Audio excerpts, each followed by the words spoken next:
There's a moment that happens to millions of people. It doesn't arrive dramatically. It sneaks in quietly, almost invisibly, until one ordinary day you reach for the edge of a table to push yourself up from a chair, or you pause at the top of a staircase for just a half second longer than you used to, or you catch yourself pressing your hand against the bathroom wall in a way you never used to need, and somewhere beneath the surface, a quiet fear begins to settle. Not a loud fear, not a panic, just a low, persistent whisper that your body is losing ground faster than you can stop it. If you're over 60 and that moment sounds familiar, you are not alone.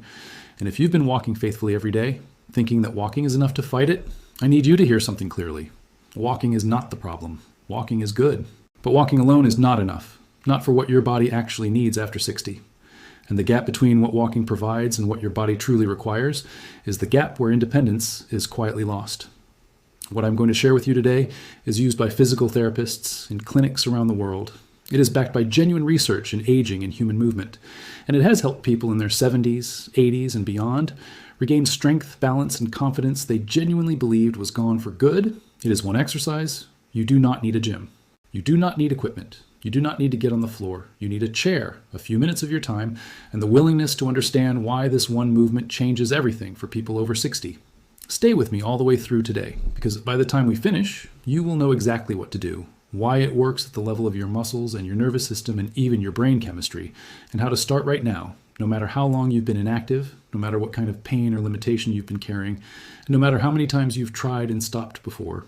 Let's begin with what is actually happening inside your body after 60, because most people are never told this clearly enough, and without understanding it, the solution won't make complete sense. After the age of 60, your body changes in 3 significant and specific ways. The first is hormonal. The levels of testosterone, growth hormone, and several other key hormones that signal your body to maintain and rebuild muscle begin to decline. This decline is not sudden. It is slow and gradual. But the cumulative effect over years is real and measurable. Your body becomes progressively less efficient at repairing and regenerating muscle tissue after normal daily activity. The second change happens in your nervous system. The signals that travel between your brain and your muscles become slightly slower. Your reaction time softens. Your ability to make the fast, automatic balance corrections that keep you from going down when you step off a curb or catch a slippery patch of floor begins to dull. You cannot feel this happening in the early stages, but eventually it shows up, usually at the worst possible moment. The third change is the most important one of all, and it has a medical name: sarcopenia. Sarcopenia is the age-related loss of muscle mass and muscle function. After the age of 60, most adults lose between 1% and 3% of their muscle mass every single year if they are not actively working against that process. After 70, that rate can accelerate further. This is not about appearance. This is not about how you look in a mirror. This is about function, about survival, about quality of life. Muscle is what keeps your joints stable. Muscle is what holds your skeleton upright and keeps your posture from collapsing. Muscle is what allows you to recover when you stumble. Muscle is what regulates your blood sugar, supports your metabolism, generates your body heat, and quite literally keeps you on your feet and in your own home. When muscle is present and strong, daily life is manageable. When muscle quietly disappears over the years, daily life becomes progressively harder in ways that can be hard to trace back to a single cause. Here is something that most people in their 60s and beyond have never been clearly told, and it deserves to be said plainly. The single strongest predictor of whether you will be living independently in your 70s, your 80s, and beyond is not your weight.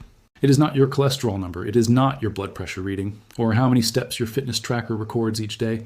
It is your lower body strength. Specifically, your ability to stand up from a seated position under your own power, your leg strength and hip stability, your balance and coordination under real-world conditions. Research in geriatric medicine has confirmed this connection again and again. Leg strength and functional mobility predict long-term independence in ways that conventional health metrics often miss entirely. Now let's talk honestly about walking. Because walking matters, and I want to be fair to it before I explain why it isn't enough on its own. Walking is genuinely beneficial. It supports cardiovascular health. It lifts mood through its effect on brain chemistry. It helps with circulation, gentle joint lubrication, lung function, and mental clarity. Regular walking is one of the most accessible and sustainable habits an older adult can build. If you walk, keep walking. The goal is not to replace walking with something else. The problem is not walking. The problem is the widespread belief that walking is sufficient on its own, that if you walk consistently, your body will maintain the strength and stability it needs to remain independent. That belief, as understandable as it is simply not accurate. And people pay a real price for it year after year without ever understanding why. Walking is a forward motion activity. It uses a relatively limited range of muscles, primarily the calves, the front of the thighs, and the hip flexors, all working in a repetitive, rhythmic, low-resistance cycle. It does not meaningfully challenge the glutes, the inner thighs, the deep hip stabilizers, the hamstrings, or the posterior chain of muscles that are responsible for upright posture, lateral stability, and the explosive split-second responses that prevent a stumble from becoming a fall. More fundamentally, walking does not place enough mechanical load on your muscles to trigger the rebuilding process. When you walk, one foot is always on the ground, supporting your weight. The load on any individual muscle group is low, and when the load is low, your muscles don't receive a strong enough signal to grow or to rebuild.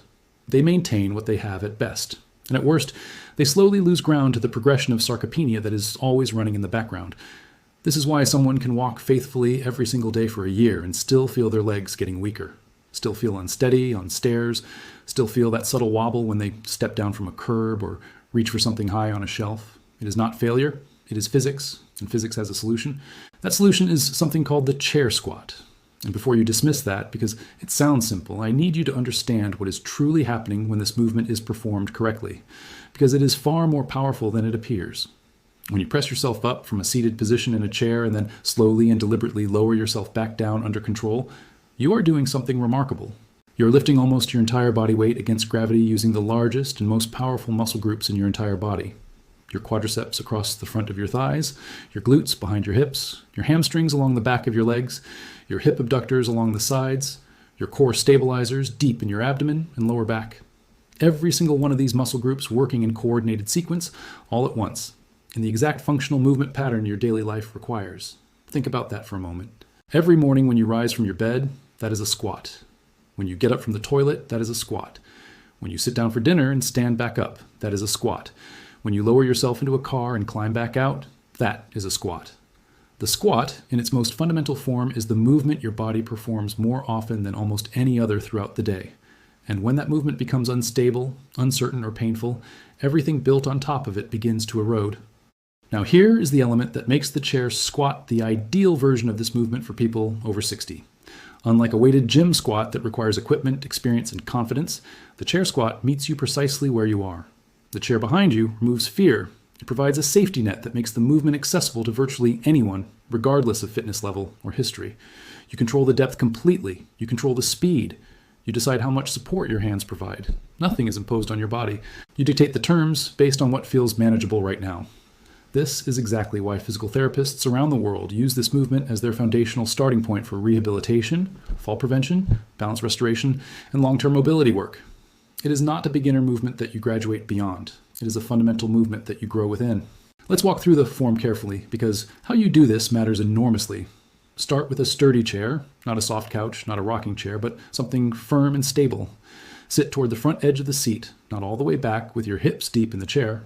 Place your feet roughly shoulder width apart, or very slightly wider than your hips. Your toes can angle outward just slightly, perhaps 5 to 10 degrees. This is a natural position for most people and allows the hips to move freely. Before you move anywhere, set your posture deliberately. Chest tall, shoulders relaxed and pulled down away from your ears, not shrugged up in tension.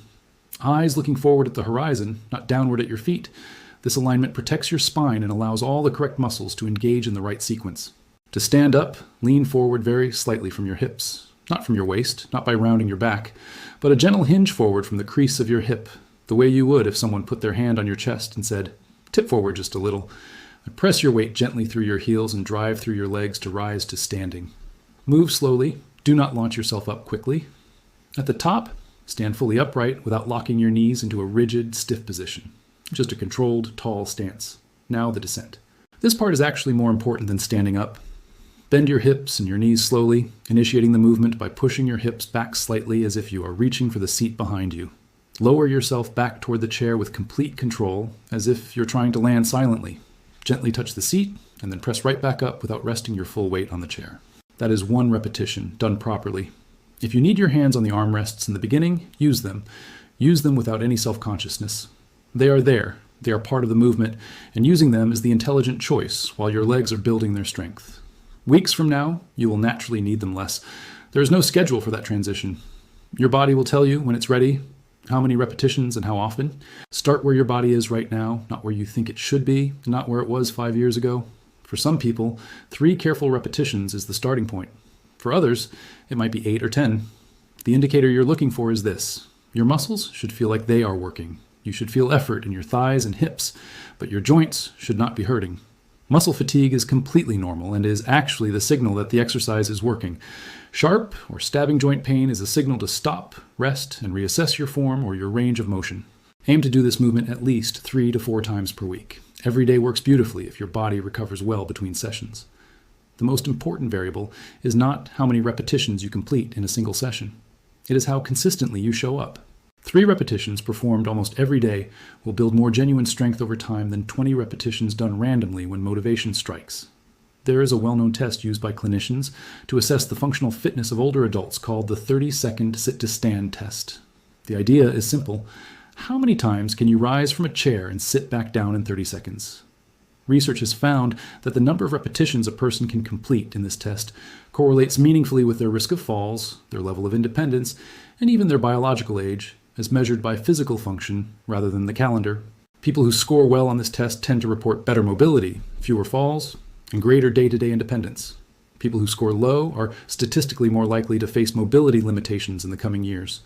This single movement pattern, rising from and returning to a chair, is so fundamental to human daily function that how well someone performs it tells clinicians a great deal about how that person is aging physically. Knowing that, think about what it means to practice this movement every single day. You're not just doing exercise, you are directly training the one physical skill that most accurately predicts the quality of your future years. Now let's talk about what is happening inside your body at a level most fitness discussions never reach, because understanding this makes the commitment much easier to sustain. Every time your muscles are challenged by a meaningful load, they release a group of signaling molecules called myokines. These have been called the hope molecules of exercise science, and the name is earned. Myokines released during muscle contraction travel through your bloodstream and deliver benefits to systems throughout your entire body that have nothing to do with your legs. They reduce inflammatory markers that drive chronic pain and contribute to conditions like type 2 diabetes and cardiovascular disease. They improve your cells' sensitivity to insulin, which directly stabilizes blood sugar and supports metabolic health. They promote the creation of new neurons in parts of the brain associated with memory, learning, and mood. And they appear to offer protective effects against several of the chronic conditions most commonly associated with aging. Walking produces some of this response, but resistance-based movement, the kind where muscles are genuinely working against a meaningful load, triggers a significantly stronger and broader myokine release. In other words, every time you rise from that chair under your own power, you are not just training your legs, you are sending beneficial chemical signals to your heart, your brain, your pancreas, your blood vessels, and your immune system all at once. Let's talk directly about balance and falls, because this is where the stakes of this conversation become very serious. Falls are among the most significant threats to independence and quality of life for adults over 65. One serious fall can mean a broken hip, a hospital stay, weeks of painful, difficult recovery, a loss of confidence that is sometimes permanent, a cascade of physical and psychological consequences that can change the entire trajectory of someone's later life. The statistics on fall-related injuries in older adults are not comforting, but understanding them helps clarify why building fall resistance capacity is one of the most valuable things you can invest your time in. Falls don't happen only because someone is physically weak. They also happen because the connection between the brain, the nerves, and the muscles is slow to respond when balance is suddenly challenged. When your foot catches on a doorstep, when a patch of floor is slippery, when you reach for something, and your center of gravity shifts unexpectedly, your body has a fraction of a second to respond automatically before gravity wins. The quality of that automatic response depends entirely on the training of your neuromuscular system. This is what the controlled chair squat does that walking simply cannot replicate. Every time you rise slowly and sit back down slowly with full control, you are training the connection between your brain and your large lower body muscles in the precise pattern they need to perform when balance is challenged. Your nervous system is learning. It is rehearsing the exact response it needs. It is building faster, more automatic coordination. And that fraction of a second improvement in response time, repeated hundreds of times over weeks of practice, is frequently the difference between catching yourself and going down.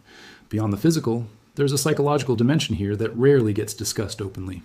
Many people over 60 live with a quiet, persistent fear of falling that profoundly shapes their daily choices. They avoid uneven sidewalks. They turn down invitations that involve stairs. They hesitate at curbs. They hold walls. And while that caution is understandable, fear of falling often leads to reduced movement. And reduced movement leads to the muscle weakness and balance decline that make falling more likely. The fear creates the very condition it was trying to prevent. Chair squats break that cycle. You're practicing the exact movement your body needs to remain stable, and you are doing it in the safest imaginable environment. Nothing can catch you by surprise. The chair is there. You are in complete control. Every repetition builds not just physical capacity, but genuine confidence in what your body can do. And that confidence is not simply psychological comfort. It is a real physiological signal that changes how freely and how fully you move through your day. Let me speak now to the concern about knees, because many of you are living with knee pain or a history of knee problems, and the word squat may have immediately activated some worry. When squatting is done incorrectly, too fast, too deep, with impact, with twisting, with bad alignment, it absolutely can place stress on already vulnerable knee structures. That is a real and legitimate concern. But the controlled chair, squat, performed with correct form and within a range of motion that your body can comfortably handle, is one of the most knee-friendly strengthening exercises that exists. Physical therapists routinely prescribe this exact movement as part of knee rehabilitation protocols, not to aggravate the joint, but because strengthening the muscles surrounding the knee is one of the most effective strategies for reducing chronic knee pain over time. When you lower yourself slowly under control, your muscles absorb the load. The force is shared across a chain of powerful muscle groups rather than transferred directly into the joint. Strengthening these muscles means your knee joint has less raw force running through it during everyday movements like walking, climbing stairs, and standing from low chairs. The movement protects the joint precisely because it trains the tissues that protect the joint. If your knees are sensitive, start with a shallow range of motion.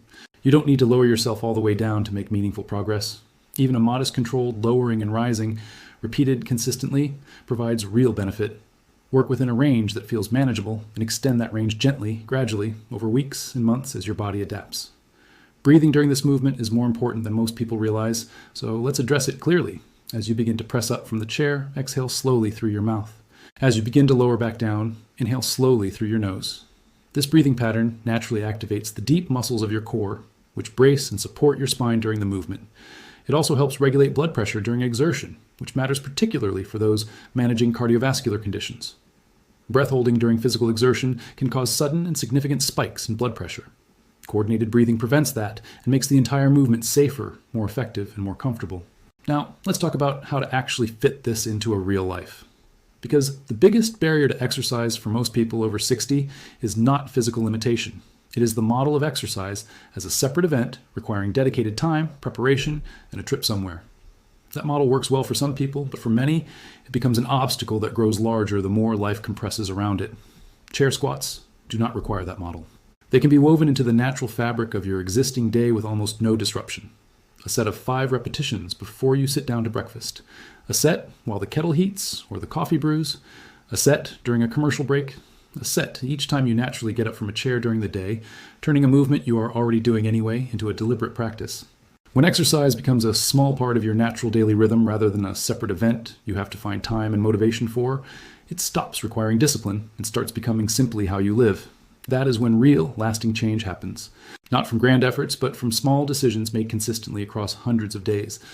Let's also address progression, because your body will adapt to this movement over weeks, and when something starts feeling easier, you need a gentle way to keep advancing without overcomplicating things.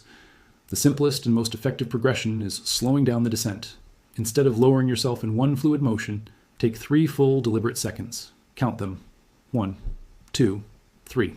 Slow lowering creates what exercise scientists call an eccentric load on your muscles, and it is one of the most powerful stimuli for strength development available. The muscles have to work significantly harder to control a slow movement than to simply sit down at a normal pace. This one adjustment can dramatically increase the training effect of the exercise without any additional equipment. The second progression is a pause.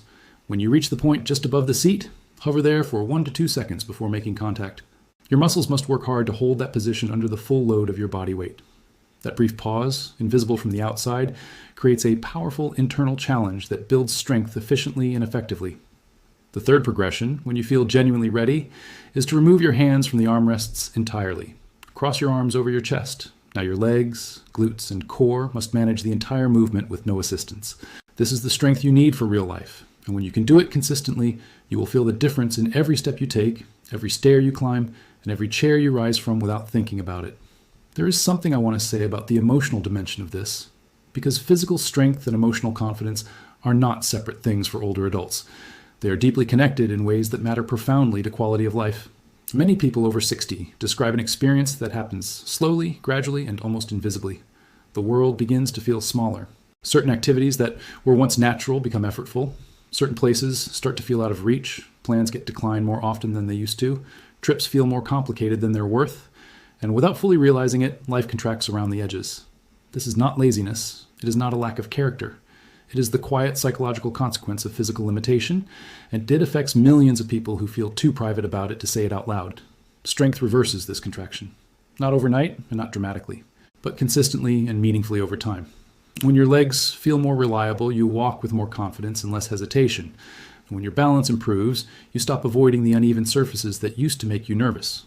When getting up from a chair no longer requires a moment of preparation and a grip on the armrests, something shifts in how you move through your day and in how you think about what you're capable of. Physical capacity and emotional confidence grow together, and they shrink together. The chair squat, practiced consistently over months, tends to grow both.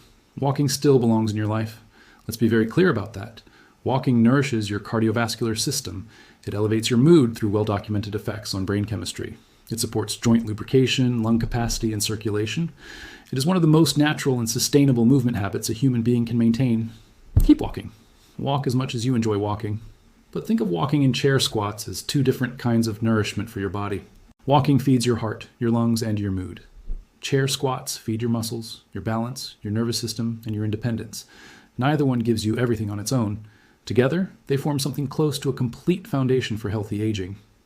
Add your chair squats before or after your walk, and within weeks, you will begin to notice a difference in how grounded your steps feel, how confidently you climb stairs, how steady you feel when you stand in line or reach for something on a high shelf. Before we close, I want to address something that comes up again and again for people who have been sedentary for a long time, those who have tried exercise routines in the past and stopped, those who started something and then got sick or went through a stressful period or lost someone they loved or simply got busy with life and let it fall away. People who look at conversations like this one and feel a complicated mix of hope and skepticism because they've hoped before and it hasn't held. I want to say something to you specifically. The gap between knowing what to do and actually doing it consistently is not a character flaw. It is the most human thing in the world. Every person who has ever built a lasting health habit has also been the person who stopped and started again, sometimes more than once. The history of your previous attempts does not determine the outcome of this one. What determines the outcome of this one is the size of the first step you take. And the first step here is genuinely small. It is standing up from a chair 5 times this evening with more care and intention than you have before. That is it. That is the full requirement for day 1. Progress does not come from dramatic actions taken once. It comes from quiet decisions repeated consistently across ordinary days. The person who does 5 controlled chair squats every single morning before breakfast for 6 months will be in a fundamentally different physical place than they are today. Not because any single session was powerful, because 500 sessions compounded together are transformational. And that person could be you, starting today, starting with almost nothing. One final thought, and I want you to carry it with you after this is over. Your body is not working against you. It is not giving up on you. It is waiting for a signal, the signal that says strength is still required, the signal that says balance still matters, the signal that says life is still being fully lived and your body needs to keep up with it. That is what this movement provides, not through dramatic effort, not through pain, not through perfection, through patient, consistent, daily repetition of one simple, powerful, fundamental human movement. Every time you stand from a chair, slowly lower yourself back down with control and do it again, you are sending your body a message it was built to receive and respond to. At 60, at 70, at 80. The biological capacity to grow stronger does not disappear with age. It simply needs the right kind of instruction. Start today. Not with the perfect set, not with the perfect number, not with everything in place. Start with 5 repetitions before your next meal. 3 careful, controlled, intentional repetitions before you sit down tonight. The momentum builds from the first one. The body begins responding from the first day you commit to consistency. What you are protecting is not just your legs. You're protecting your independence, your freedom to live in your own home on your own terms, your ability to go where you want to go and do what you want to do without assistance, without fear, and without apology. That is worth 5 minutes of your day. And when you give your body those 5 minutes consistently, what it gives back to you is something that no medication prescribes, no surgery provides, and no amount of walking alone can deliver. It gives you back your confidence in your own body. And when you have that, everything else becomes more possible.